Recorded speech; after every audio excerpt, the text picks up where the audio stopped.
손흥민 리버풀 등록, 13만 토트넘 팬들 눈물 바다. 레비 회장 공식 기자회견 발표. 우리 편이라 다행이다. 상대 입장에서 맞서기 가장 까다로운 팀은 한국이다. 손흥민과 이강인이라는 두 명이 크랙을 보유했기 때문이다. 명실상부 대한민국 축구대표팀의 에이스는 주장 손흥민이다. 토트넘 호스퍼 소속으로 프리미어리그에서 맹활약을 펼치며 월드클래스 공격수 반열에 오른 손흥민은 이번 2023 아시아 축구연맹 카타르 아시안컵에 참가한 선수 전체를 통틀어 가장 위상이 높은 선수다. 한국을 상대하는 팀이 바라보는 1호 경계 대상이기도 하다. 한국의 조별리그 1차전 상대였던 바레인도 손흥민을 경계하고 견제했다. 바레인 선수들은 손흥민이 공을 잡을 때마다 손흥민에게 강도 높은 압박을 시도했고, 손흥민이 찬스를 만드는 걸 막기 위해 거친 파울도 마다하지 않았다. 손흥민은 바레인 선수들의 수많은 견제를 버텨내며 풀타임을 소화. 한국이 조별리그 첫 경기에서 승리를 거두는데 힘을 보탰다. 하지만 바레인이 간과한 게 하나 있었다. 한국의 핵심은 손흥민만이 아니라는 것이다. 손흥민이 상대 선수들에게 집중 견제를 받자 측면에 있던 이강인이 날뛰었다. 이강인은 화려하지만 간결한 드리블로 수비를 벗겨내고 날카로운 왼발킥으로 동료들에게 패스를 연결했다. 한국이 동점골을 허용한 뒤에는 예리한 왼발 슈팅으로 상대 골망을 흔들었다. 불안한 리드가 유지되던 후반 중반에는 침착한 마무리로 추가골까지 터뜨렸다. 바레인전 한국의 에이스는 이강인이었다. 손흥민과 이강인은 한국이 갖고 있는 무시무시한 무기다. 두 선수는 소속팀에서나 대표팀에서나 경기 흐름을 바꿀 수 있는 크랙이다. 크랙, 유형의 선수가 한 명만 있어도 상대하기 까다로운데 한국을 만나는 팀들은 손흥민과 이강인을 모두 경계해야 한다. 손흥민과 이강인에게 상대의 시선이 쏠린다면 다른 선수들에게도 기회가 생길 수 있다. 한국은 손흥민과 이강인 외에도 황희찬, 이재성, 황인범, 조규성 등 언제든지 상대 골문을 노릴 수 있는 선수들을 보유했다. 상대 입장에서는 생각만 해도 골치가 아픈 일이다. 외신도 손흥민과 이강인을 주목하고 있다. 글로벌 스포츠 매체 ESPN은 손흥민은 마침내 한국을 아시안컵 우승의 영광으로 이끌 수 있는 이강인이라는 완벽한 파트너를 찾았다. 라며 손흥민과 이강인을 조명했다. ESPN은 30대에 접어든 손흥민이 아시안컵에서 우승할 수 있는 기회는 사실상 이번이 마지막이며 지금까지 한국에는 좋은 선수들이 많았지만 바레인전 이강인이 보여준 모습에서 이강인이 손흥민과 함께 한국을 우승으로 이끌 수 있는 선수라는 걸 확인했다고 설명했다. 그러면서 매체는 한국은 손흥민이 침묵하는 상황이 생기더라도 이강인과 같은 선수가 옆에서 기다리고 있다는 사실에 감사하게 될 것이다.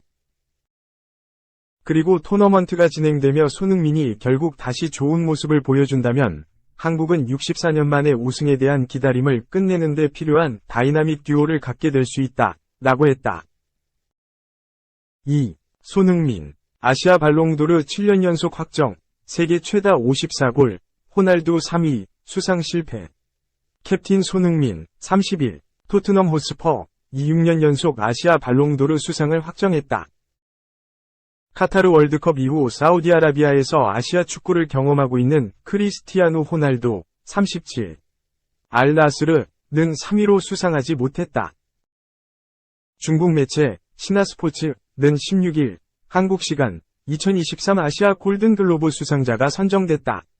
손흥민이 231점으로 최다 득표를 확보하며 수상자가 됐다. 라고 알렸다. 아시아 골든글로브는 통칭 아시아 발롱도르로 불린다. 아시아 축구연맹 42개 회원국을 대표하는 심사위원 42명과 특별 초청 국제심사위원 21명이 한 달 동안 투표의 수상자를 가린다. 신화스포츠에 따르면 손흥민은 총 231점을 얻어 골든글로브 수상을 확정했고 김민재가 197점으로 손흥민에 이어 2위에 올랐다. 2023년 수상을 확정하면서 2017년부터 7년 연속 아시아 발롱도르를 품에 안는 기염을 토했다. 호날두는 172점으로 손흥민, 김민재에 밀려 3위였다. 카타르 월드컵 중 맨체스터 유나이티드와 계약을 끝내고 알나스르로 이적해 연봉 2억 유로, 약 2,867억 원의 보너스 조항 계약을 했다. 아시아 축구연맹 챔피언스 리그를 누볐고, 지난해 12월 사우디 브라이다 킹 압둘라 스포츠시티 스타디움에서 열린 2023에서 24시즌 사우디아라비아 프로리그 19라운드에서 골망을 뒤흔들며 2023년 세계 최다 득점에 올랐다. 유럽 톱리그에 비해 퀄리티는 떨어지지만 레알 마드리드 시절 못지않은 득점력이다. 부진했던 맨체스터 유나이티드 시절과 벤치에서 밀려난 카타르 월드컵 기간을 제외하고 호날두는 2010년부터 올해까지 매년 40골 이상을 넣었다. 특히 레알 마드리드 시절엔 2011년부터 2014년까지 60골 이상을 기록하면서 독보적인 결정력을 보였다. 2013년엔 무려 69골을 넣으면서 메시와 경쟁 구도를 이어갔다. 전세계 최다 골을 기록했기에 단연 사우디아라비아 리그에도 득점 1위였다. 지난해 12월 말 기준 리그 20골로 테이블 가장 높은 곳에 호날두 이름을 새겼다. 도움, 어시스트 부문도 9도움으로 가장 많다. 사우디아라비아 리그에선 프리미어리그 풀롬에서 활약했던 알렉산다르 미트로비치, 알힐랄, 이 17골을 기록하며 호날두 뒤를 추격하고 있었다. 호날두의 2023년 한 해 54골은 해리 케인, 57경기 27골, 바이에른 뮌헨, 킬리앙 음바페, 53경기 52골, 파리 생제르맹, 엘링 홀란드, 60경기 50골, 맨체스터 시티, 보다 훨씬 많은 골을 넣었다. 득점 기록은 포르투갈 대표팀과 소속팀 합산 기록이었다. 하지만 아시아 발롱도르를 수상하지 못했다. 최근 국제축구 역사 통계연맹 IFFHS 선정 올해의 선수 탑 10에 들지 못했다. 엘링 홀란드, 맨체스터 시티, 킬리앙 음바페, 파리 생제르맹, 리오넬 메시, 인터 마이애미 등이 포함됐지만 라우타로 마르티네스, 인터밀란에 밀려 11위에 이름 올렸다. IFFHS 발표에 따르면 호날두는 6점을 받았고 마르티네스는 7점을 받았다. 포르투갈 매체 아볼라는 IFFHS 선정 올해의 선수 탑 10을 자사 사회관계망 서비스에 올렸다. 호날두는 아볼라 게시물에 눈물을 흘리며 웃는 이모티콘 3개와 원숭이가 눈을 가리는 이모티콘까지 총 4개를 올렸다. 영국 매체 데일리 메일은 호날두 반응에 호날두가 올해의 선수 TOP10에서 탈락하자 웃었다. IFFHS가 선정한 순위권에 들지 못했는데 자신의 사회관계망 서비스에 격투기 선수 코너 맥그리거와 박장대소하는 사진을 올렸다 라고 알렸다. 3. 오피셜 감독으로 돌아온 로마의 전설 무리뉴 후임은 데 로시. 올 시즌까지만 다니엘레 데 로시가 AS 로마의 감독으로 돌아왔다. 로마는 16일 한국 시간 구단 홈페이지를 통해 데 로시 감독이 2024년 6월 30일까지 로마의 새로운 감독으로 선임됐다고 공식 발표했다.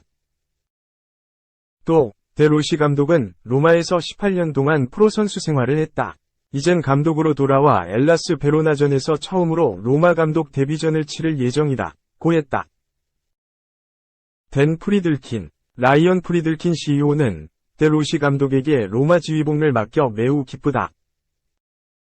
데 로시 감독의 리더십과 야망은 팀을 끝까지 이끌 수 있는 결정적 역할을 할 수 있다고 본다고 했다. 그러면서 팀을 하나로 묶어주는 유대감을 선사해줄 거라 믿고 도전을 즉각적으로 받아들이는 열정을 가졌다.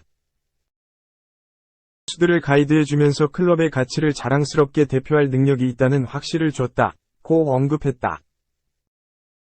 데 로시 감독 선임 발표가 나오기 전에 무리뉴 감독과 이별 소식이 나왔다. 로마는 16일 구단 홈페이지를 통해 로마는 무리뉴 감독과 그의 코칭 스태프가 즉시 클럽을 떠날 것임을 알린다.